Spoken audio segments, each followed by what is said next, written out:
Today we are going to fill the pans with spoiled sap, and we are going to clean them over the course of the next 6 weeks by letting that sap ferment and turn into a light acid. We have that concentrated sap that's spoiled. We're going to put that in the flue pan and we're going to top it off with water. We're going to mix it and we're going to let it sit for about 6 weeks. I have never seen a set of pans cleaned more thoroughly than with this method. The only two downsides of the fermenting sap cleaning method is number one, it takes a long time. It takes many weeks for the sap to ferment and to turn into a light acid which cleans the pans. The other downside to it is it's extremely stinky. Our last boil came during some mid-80 degree weather last weekend. And the contents of the evaporator, despite my efforts to save it, had spoiled. And the sap became stringy, elastic, goopy, gel-like.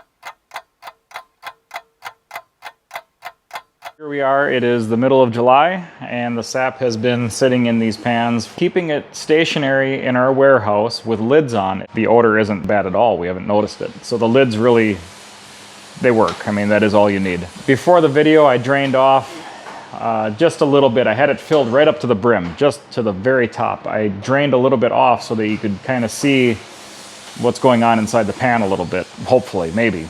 But I'm going to take the lid off. There's probably a bunch of condensation on it again. Yeah, there is. That's what I expected, so that's all condensation just from sitting in here.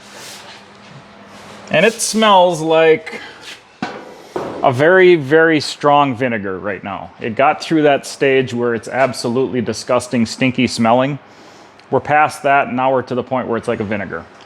Looking inside the pan is displeasing because it's just slimy. It's just kind of a gross appearance. So the next step is I'm going to drain the pans as far as they'll drain on their own right now.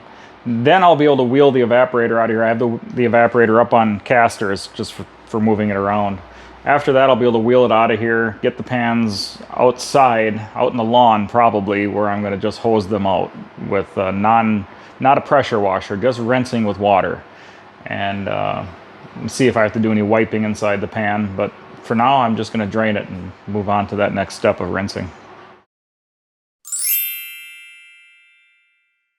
Why don't you take a look? We drained the pans and we rinsed it out with a hose. There's a few places like above the sap line where I think it's from the defoamer, from the oil that we use or whatever your defoamer is. It's that oil tends to leave like a scum line. In that area, I used a rag and I just kind of wiped that stuff off. Otherwise, everything rinsed clean. I had a small acid brush sitting in the pan. It was not a stainless brush, just a little brush.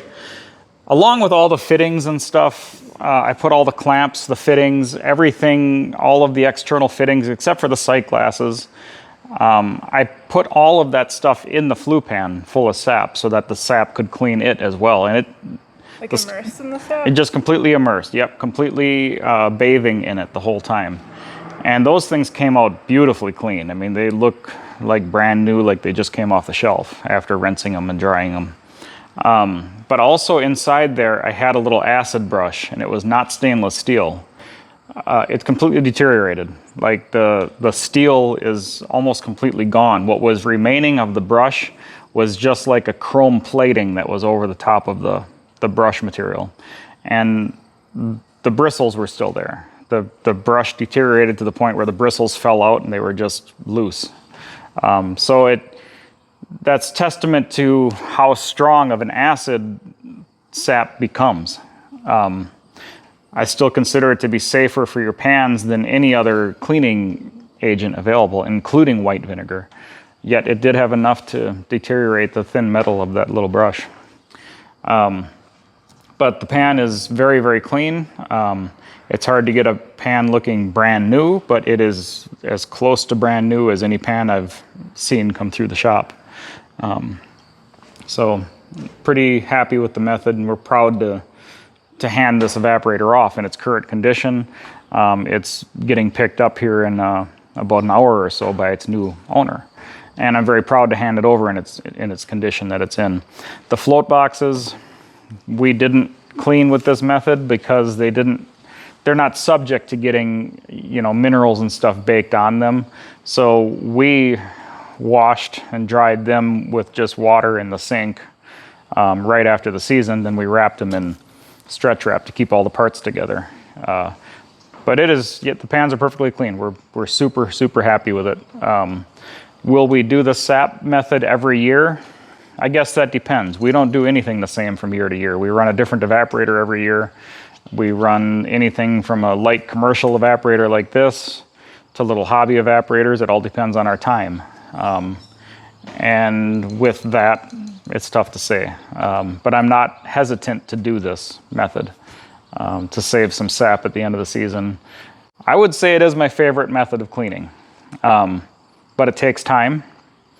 The stench of it isn't as much of an issue as I anticipated. Having lids on made it so that was a non-issue. So that's no longer a component that affects my decision on using that method. But as long as we have time, as long as we have that 2 months where the sap can soak in the pans, I'll do it every time. This is what it boils down to.